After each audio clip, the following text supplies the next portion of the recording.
Good morning, students. Today you will learn Hindi Reader Chapter 14. In previous video you have done Chapter 13. I have given you all things, question answer and exercise work. So let's start new chapter. Chapter 14 है शिष्टाचार। यह एक निबंध है।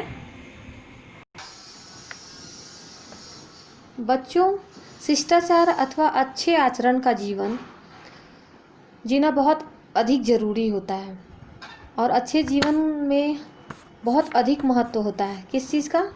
अच्छे आचरण का। जो बालक शिष्टाचार के नियमों पर ध्यान देते हैं और उनका पालन करते हैं, उन्हें सब पसंद करते हैं ना।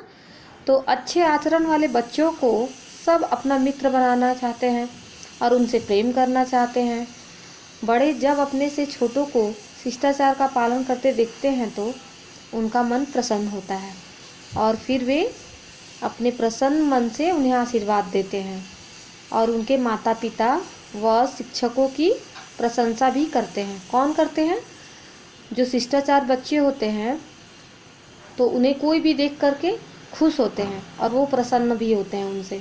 ऐसे बालकों की सहायता करने के लिए सब तैयार रहते हैं। अब तुम भी ही सोच समझ कर तय करो कि तुमको शिष्ट व्यवहार का पालन करना है या अशिष्ट व्यवहार का। तो स्टूडेंट्स देखिए, शिष्टाचार का अर्थ क्या होता है? शिष्ट आचरण। शिष्ट का अर्थ है अच्छा, आचरण का अर्थ है काम करने का ढंग अथवा व्यवहार। अतः अच्छे व्यवहार को शिष्टाचार कहते हैं। विनम्रता शिष्टाचार की पहली शर्त है। हमें अपने माता पिता और शिक्षकों का सदैव आदर करना चाहिए। जब कोई बड़ा आदमी मिले तो उसका आदरपूर्वक अभिवादन करना चाहिए। इट मीन्स अगर कोई आपको बड़े मिलते हैं तो उन्हें प्रणाम करते हैं ना। जो भी आप करते, गुड मॉर्निंग, प्रणाम, नमस्ते जो भी करते हैं तो उसी को हम लोग क्या कहते हैं? अभिवादन कहते हैं। बात करते समय जी हाँ अथवा जी नहीं कहकर उत्तर देना चाहिए। जैसे अगर कोई आपसे पूछता है कि आपका एग्ज़ाम ख़त्म हो गया है, अगर मान लीजिए आपके चाचा जी पूछते हैं आपसे या फिर आपकी चाची जी पूछती हैं तो आप क्या कहोगे? जी हाँ। अगर ख़त्म हो गया है तो जी हाँ, ख़त्म नहीं हुआ है तो जी नहीं। बड़ों को केवल हाँ या ना नहीं कहना अशिष्टता है। जब दो व्यक्ति बात कर रहे हों तो उनके बीच में बोलना अशिष्टता है ना। जब जो आपको क्लास में भी पढ़ाया गया है कि जब दो बड़े बात कर रहे होते हैं तो बीच में टोकना या फिर बोलना क्या होता है? अशिष्टता होता है। इसी तरह बातचीत में अपने से आयु अथवा पद में बड़ों को आप कहकर संबोधित करना चाहिए। तुम शब्द का प्रयोग बराबर वालों या अपने से छोटों वालों को किया जाता है।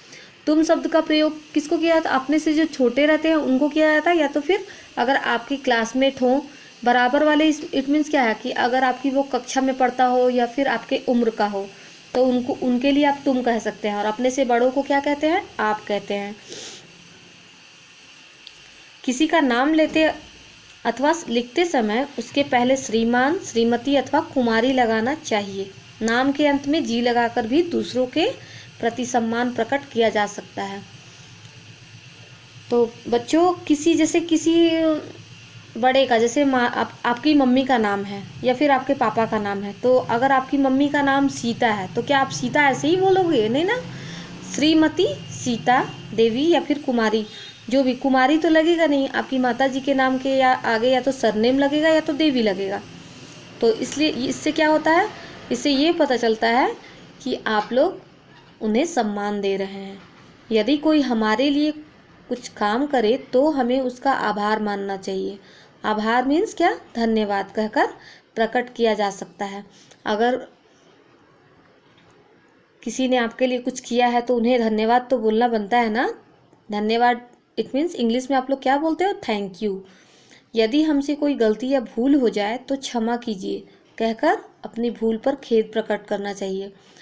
जैसे अगर आप बाय मिस्टेक अगर कोई गलती करते हैं तो सॉरी बोलते हो ना, तो हिंदी में हमें क्या कहना चाहिए? क्षमा कीजिए, और इंग्लिश में सॉरी।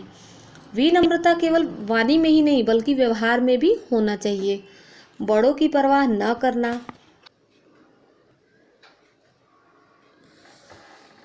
उनके सामने ठहाका मारकर हंसना और उनसे जिद करना अशिष्टता है। जैसे बड़ों के सामने खूब जोर जोर से नहीं हंसना चाहिए। जैसे मम्मी पापा खड़े हैं, चाचा खड़े हैं, बड़े पापा खड़े हैं, तो उनके सामने कस कस जोर जोर से आवाज़ लगा कर हंसने लगना, या फिर किसी वस्तु को जो अगर आपके माता पिता मना कर रहे हैं उसके लिए जिद करना, ये सब अशिष्टता है। किसी के व्यक्तिगत या निजी जीवन में दखल न देना शिष्टता की दूसरी शर्त है। किसी व्यक्ति से उसका वेतन या आय पूछना अशिष्टता है। बिना पूछे दूसरों की चीज़ें छूना अथवा दूसरों के निजी पत्र पढ़ना भी अशिष्टता है। अगर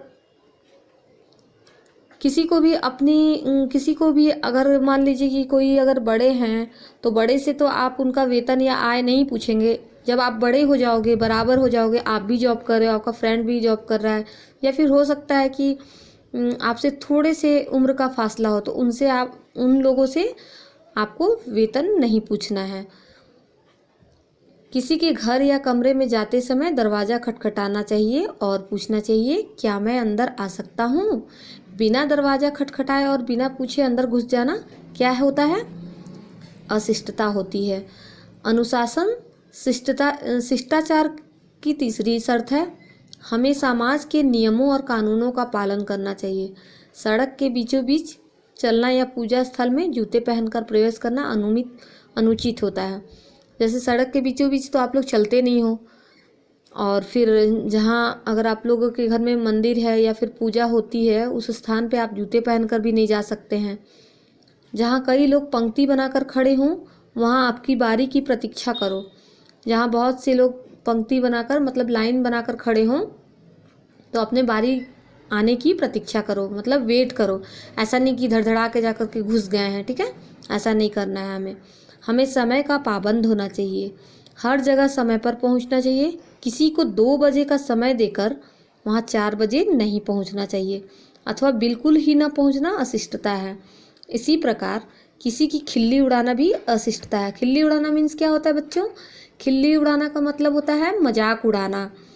पीठ पीछे किसी की निंदा या बुराई करना भी अशिष्टता होती है। इट मीन्स किसी की चुगली नहीं करना चाहिए। अगर वो मान लीजिए आप ही का कोई क्लास फ्रेंड है और वो आपके साथ नहीं है, तो ऐसा नहीं करना चाहिए कि उसकी बुराई करना स्टार्ट कर देनी चाहिए। ये बिल्कुल अशिष्टता की निशानी है। महिलाओं के प्रति सम्मान प्रकट करना चाहिए, शिष्ट आचरण होता है ऐसा करने से। बस में सफ़र करते समय महिलाओं के लिए जगह देना प्रत्येक शिष्ट व्यक्ति का कर्तव्य है। अगर मान लीजिए कि बस में आप सफ़र कर रहे हो और कोई बुजुर्ग महिला हैं या फिर कोई भी महिला है, यंग हो या फिर कोई भी हो, तो उनके लिए हमें जगह देना शिष्टाचार की निशानी होती है। शिष्टाचार और सहनशीलता का अटूट संबंध है। सहनशील व्यक्ति स्वभाव से ही शिष्ट होता है और असहनशील व्यक्ति अशिष्ट। यदि हम असहनशीलता पर काबू रखें, दूसरों की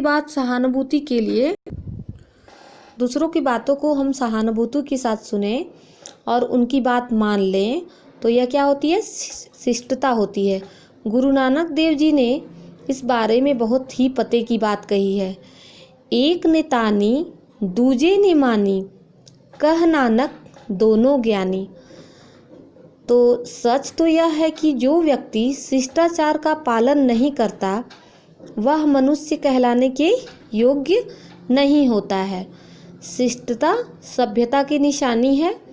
शिष्ट आचरण करने वाले व्यक्ति का सब जगह स्वागत होता है। तो स्टूडेंट्स, शिष्ट व्यवहार जो होता है हमें न केवल व्यक्ति के निजी जीवन को सुख व उन्नति देता है, बल्कि हम लोगों को क्या देता है? सामाजिक मान सम्मान भी दिलाता है, क्योंकि ऐसे व्यक्ति ही समाज व राष्ट्र के प्रति अपने कर्तव्यों का गंभीरता से पालन करते हैं तथा उसका मजबूत अंग बनकर उसकी प्रगति में योगदान देते हैं ना। तुम किसी भी महापुरुष के जीवन में झांक कर देख लो, उनके व्यवहार में शिष्टाचार के सभी गुण विद्यमान पाओगे। आप महापुरुष की जीवनी आगे चल के जब थोड़े आप जैसे 6 में पढ़ोगे या फिर 5 में जाओगे तो किसी किसी महापुरुष की जीवनी के बारे में आप लोग पढ़ोगे। जीवनी मतलब क्या होता है, जीवन के बारे में पढ़ोगे कि उनके जीवन में क्या क्या घटना घटित हुई, वो कैसे थे, वो कहाँ रहते थे। तो उनमें क्या होगा कि पढ़ोगे आप लोगों की कि उनके अंदर सभी गुण विद्यमान थे। अतः शिष्टाचार सफलता का आधार है और इस आधार को अभी से मजबूत बनाना आप लोग शुरू कर दो। Students, next video I will give you exercise work and question answer. तो अभी आप लोग इस चैप्टर को अच्छे से रीड करोगे लाइन बाई लाइन, क्योंकि स्कूल तो अभी खुला हुआ नहीं है, इसलिए आप लोग रीडिंग आपको छोड़ना नहीं है, कंटिन्यू रीड करना है। 2-3 टाइम रीड करोगे, आपको क्वेश्चन आंसर भी समझ में आ जाएगा और फिल अप ट्रू फॉल्स भी समझ में आ जाएगा। ठीक है, टिल दैट थैंक यू।